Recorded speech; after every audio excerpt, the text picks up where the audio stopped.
Remember to subscribe to our YouTube channel at NDN TV Nigeria.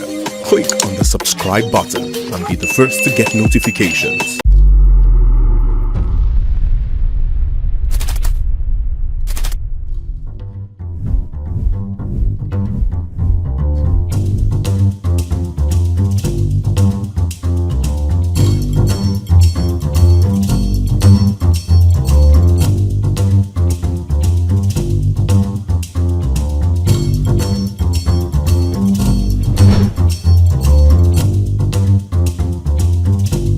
And now, let's join ace broadcaster MAMODE AKUGHA as he takes us inside the Niger Delta. Hello out there and welcome to the program. It's Inside the Niger Delta, the authentic voice of Nigeria's oil-rich region. I'm your regular host, MAMODE AKUGHA. Bayelsa State government says the state will not shy away from taking legal actions against international oil companies that have operated in the state for over 6 decades if they continue to disregard global best practices in their operations, which continues to degrade the environment while threatening the wealth, health, and well-being of the people in the state. Bayelsa State Governor Senator Doyediri made this known last week at the Government House in Yenagoa when he officially received the Bayelsa State Oil and Environmental Commission report, which indicted oil majors in the state for ecological devastation. The Bayelsa State Oil and Environmental Commission was inaugurated in 2019, and it's made up of distinguished personalities like former Ghanaian President John Kufuor and member of the British House of Lords Baroness Valeria Amos, and chaired by the former Bishop of the Anglican Diocese of York, Dr. John Sentamu. Immediately after inauguration, the committee launched out on its assignment, combing through the entire nooks and crannies of the state and conducting assessments on the environmental damages, health and socio-economic implications of the over 60 years of crude oil exploration and exploitation activities in the state.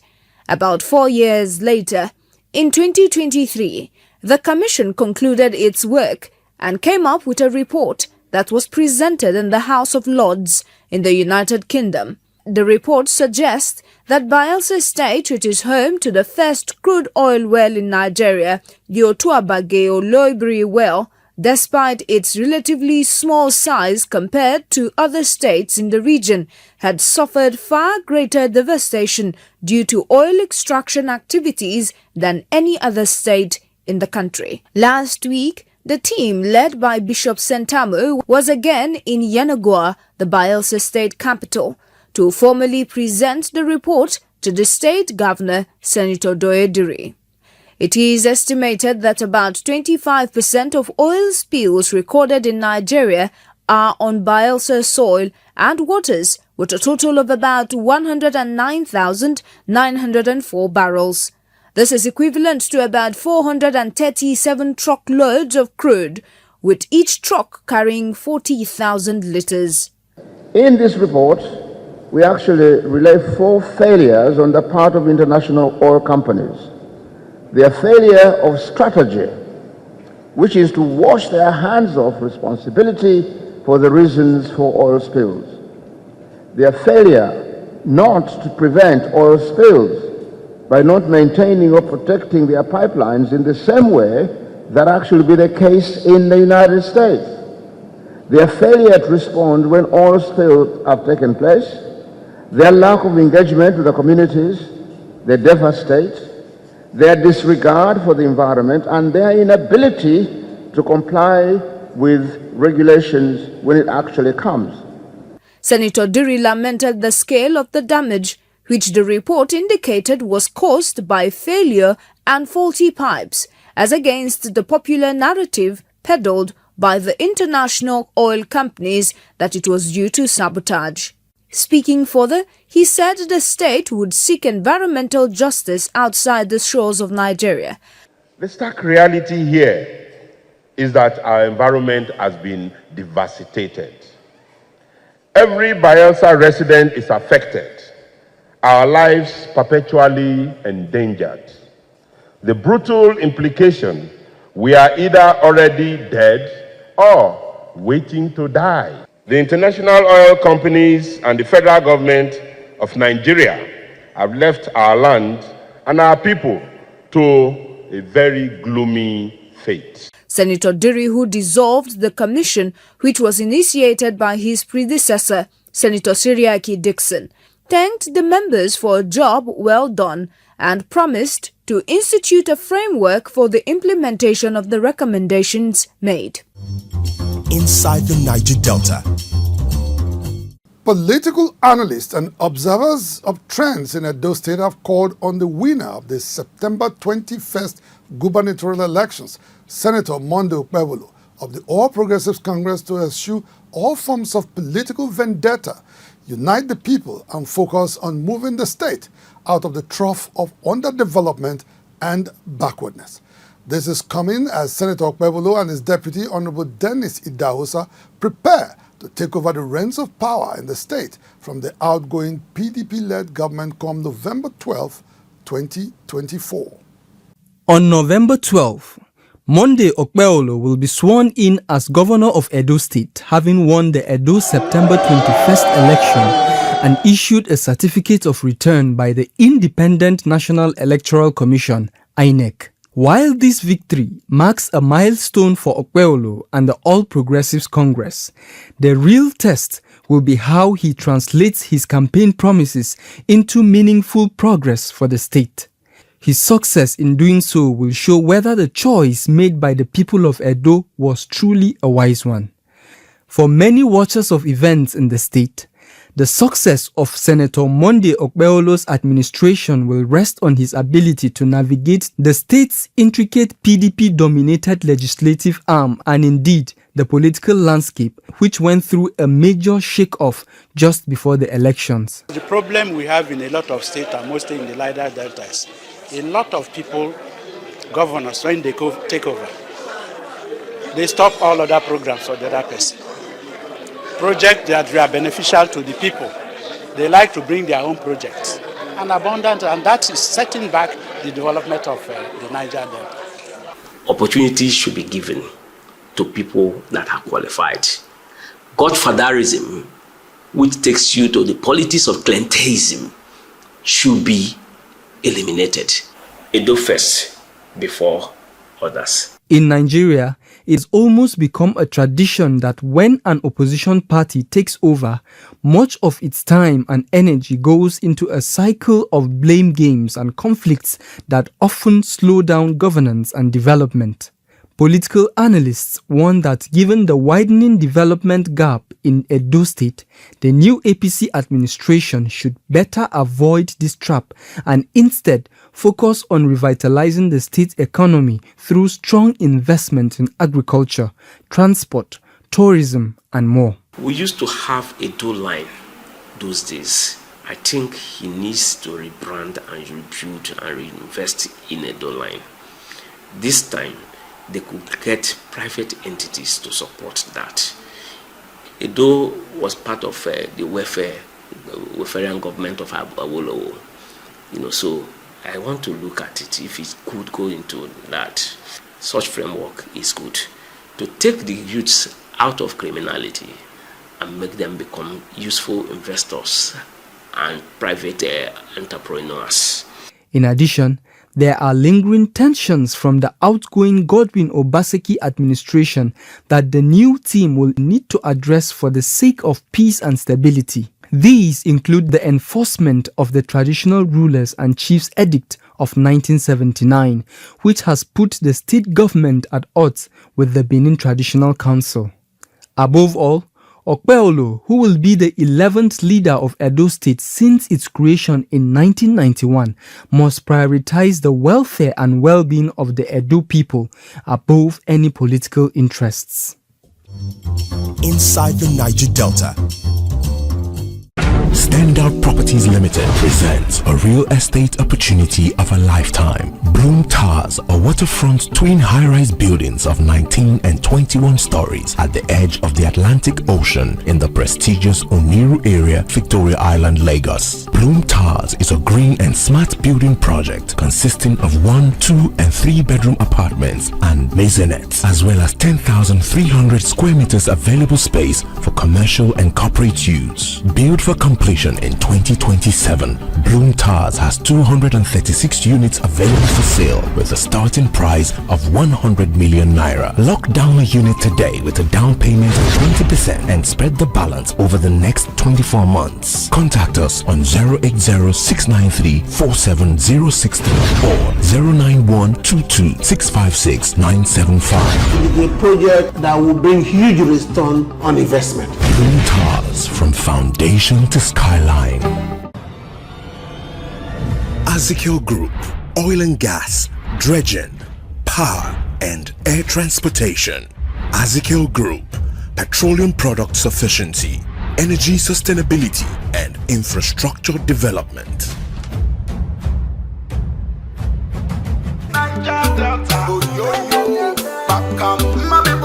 Join award-winning ace broadcaster MAMODE Felix AKUGHA on Inside the Niger Delta on the following radio stations weekly.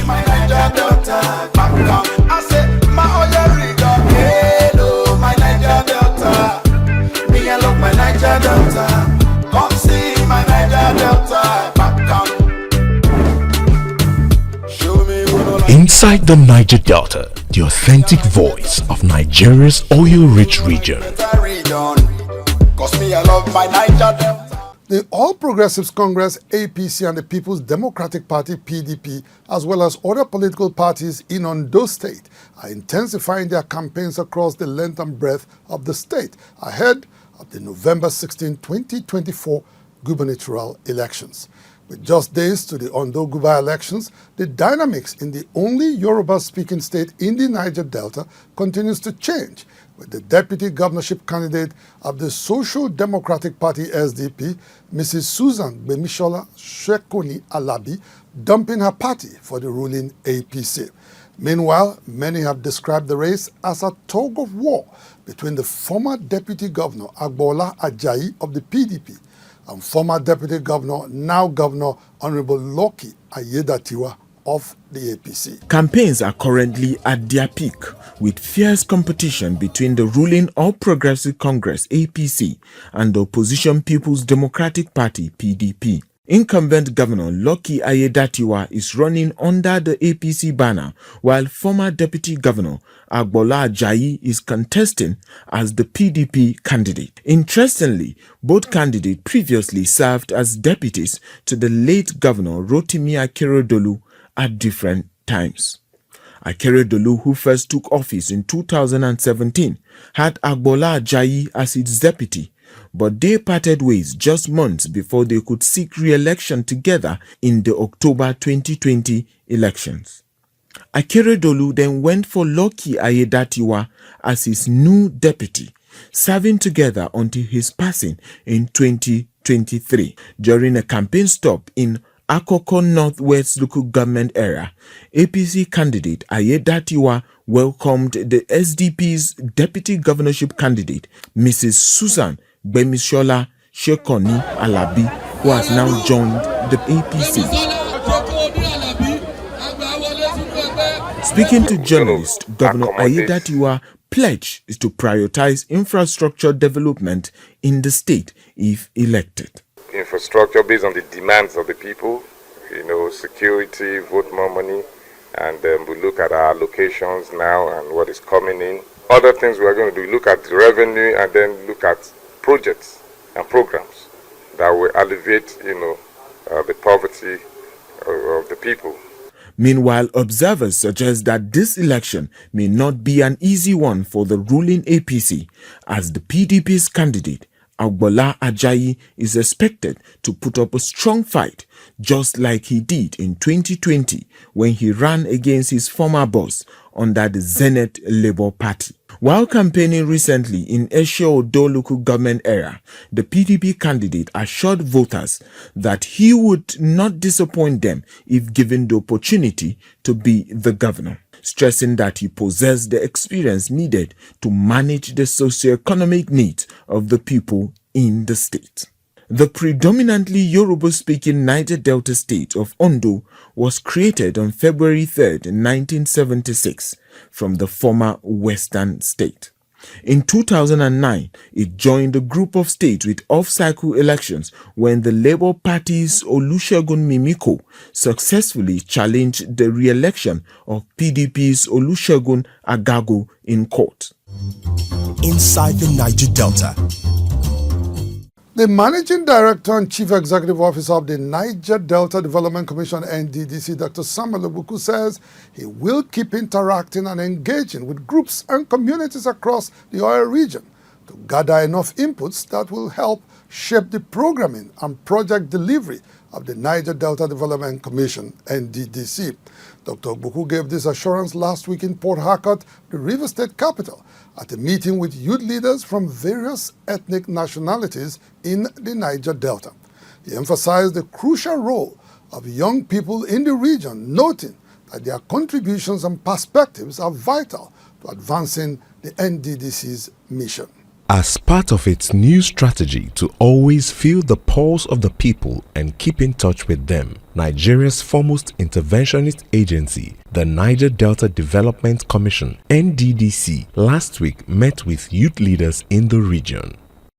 The youth leaders from different ethnic nationalities who were in attendance bared their minds on some of the issues bothering them and their communities. About the national confab, I think the NDDC is capable enough to initiate a massive discourse of the Niger Delta youth on their issues before they even approach the national stage, so that we don't go there as if we don't have anything to offer. So I want to make an appeal, sir, that sometimes as leaders, we also want to be part and parcel of that good coming to our areas. The managing director of the commission, Dr. Samuel Obuku, while responding to the concerns and issues raised, assured the young leaders that his team would always have its doors open to the opinions and suggestions of all stakeholders in the region. We believe you people are representatives of the youths of the various ethnic nationalities in the region, and we know if you speak for all the youths. And in that partnership that we have with you, we felt we have to at least strengthen that partnership. Let it be that at least there is proper communication, so people do not insinuate what is not the real thing that is happening. The commission made it clear that its development efforts will be people-centered and community-focused. In a different development, the NDDC Chief Executive, Dr. Samuel Obuku, was last week decorated as Ambassador Extraordinaire of the University of Ibadan by the management of Nigeria's Pioneer University. The event, which took place at the corporate headquarters of the Commission in Port Harcourt, was attended by top management of both the university and the NDDC. Under his administration, there has been significant improvement in critical concerns of the region, which include health care. He has also midwifed the construction and rehabilitation of roads. NDDC Managing Director Dr. Obuku, while appreciating the management of the university for the recognition and honor, noted that the gesture shows that the nation is aware of the modest efforts the NDDC is making to create a difference in the lives and livelihoods of the people. We want to see outcome of research that can also be cheapest option of how to address our ecological challenges. We have challenges of erosion, we have challenges of ocean surge, we have challenges of rising sea level. As much as it is associated to global warming, we believe that you can also come up with research that can make us also bypass some of all these challenges. Inside the Niger Delta. Managing Director and Chief Executive Officer of the Niger Delta Development Commission, NDDC, Dr. Samuel Obuku, says the foremost intervention agency remains fully committed to collaborating closely with the Nigeria Police Force and other security agencies to maintain peace and encourage sustainable development across the oil-rich Niger Delta region. Dr. Obuku stated this last week during a courtesy visit from the newly appointed Commissioner of Police for Rivers State, Bala Mustafa, at the NDDC's corporate headquarters in Port Harcourt, Rivers State. The new Commissioner of Police in Rivers State, Bala Muhammad, last week was at the corporate headquarters of the Niger Delta Development Commission, NDDC, to familiarize himself with the leadership of the commission. CP Mustafa, who resumed just about a month ago, commended the commission for its continuing support to the Nigerian police force in carrying out its duties of protecting lives and properties in the region. We are putting our best to spare Rivers State. We are only pleading for well-meaning citizens of Rivers State to support us. The Managing Director and Chief Executive Officer, Dr. Obuku, expressed optimism in his address that the new police commissioner will bring to bear his wealth of experience in ensuring absolute peace and stability in Rivers State. In the past years, NDDC have done so much in supporting security organizations and security agencies. You can also attest to the fact that before now, NDDC have also bought vehicles, operational vehicles for all the CPs in the region, and also operational vehicles to also aid the performance of the security organizations, especially that of the police force. So for us in NDDC, we are still willing to do more. In another development, the Obanoan of Emeal clan in Ogbea local government area of Bayelsa State, King David Amakiri, has commended the NDDC for its development projects across the Niger Delta region. King Amakiri gave the commendation when the Managing Director, Dr. Samuel Obuku, and some top hierarchy of the commission visited his palace last weekend in Oroma. The monarch also appealed to the intervention agency to attend to the plights of communities in the area who are struggling with bad roads. For his part, Dr. Obuku said the visit was to congratulate the royal father on his recent elevation to a first-class traditional ruler in the state. The NDDC helmsman also acknowledged the critical role of traditional institutions in promoting peace and stability across the Niger Delta communities. Inside the Niger Delta. Still staying with the NDDC, it was celebrations galore last week as one of the Commission's very hard-working directors, Dr. Chuks Osuji, clocked 50. Dr. Osuji, who would have preferred a very quiet day at work, was however ambushed by his colleagues who staged a surprise get-together for him to mark the all-important milestone in his life. Dr. Osuji, who is Deputy Head of Procurement at the Commission, is a renowned bookworm who holds several degrees. Dr. Osuji is also a legal practitioner with 2 master's degrees and 2 PhDs, including a PhD in law. Well, from all of us at Inside the Niger Delta, we would like to wish Dr. Osuji many happy returns of the day. Inside the Niger Delta. Delta State Governor Right Honorable Sheriff Oburewori says his administration will continue to foster an inclusive environment where all ethnic groups across the state's 3 senatorial zones can thrive without any limitations of any kind. Governor Oburewori made this known last week in separate engagements with Isoko Church Leaders Forum and leaders of the Ijaw Nation in the state at the Government House in Asaba. The leaders also hailed the governor for what they described as his all-inclusive transformational leadership in the state. Governor Sheriff Oburewori last week separately received the members of Isoko Church Leaders Forum as well as leaders from the Ijaw Nation in the state at the Government House in Asaba. During their separate visits, both groups commended Governor Oburewori for his inclusive leadership style, noting that it is a clear evidence of his skill in managing the state's diverse cultural landscape.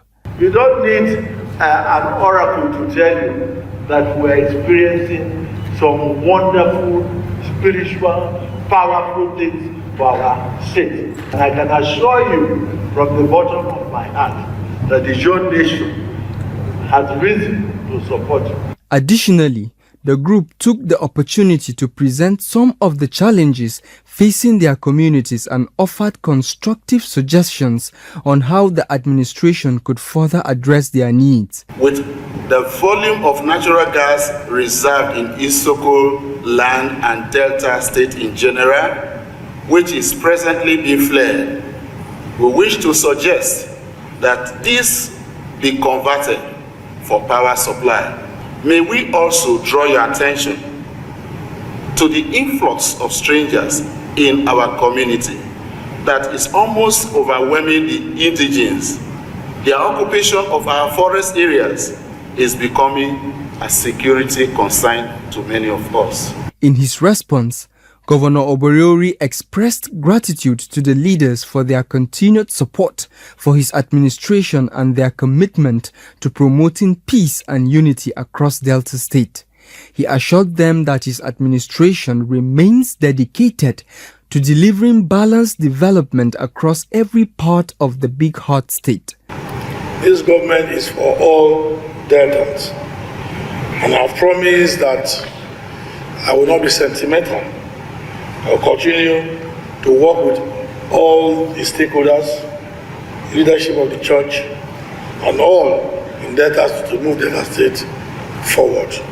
Governor Oborori emphasized that, as promised, his government is focused on ensuring that all ethnic groups benefit from growth and opportunities which will foster an inclusive environment where every community can thrive. Inside the Niger Delta. Well, that's where we draw the curtain on the program for today. Inside the Niger Delta, the authentic voice of Nigeria's oil-rich region will be back same time, same station next week. Until then, you can follow us on our social media handles showing right now on your screens. And please remember to subscribe to our YouTube channel at NDNTV Nigeria for these stories and many more. Until next week, I am MAMODE AKUGHA thanking you for staying tuned. Bye for now.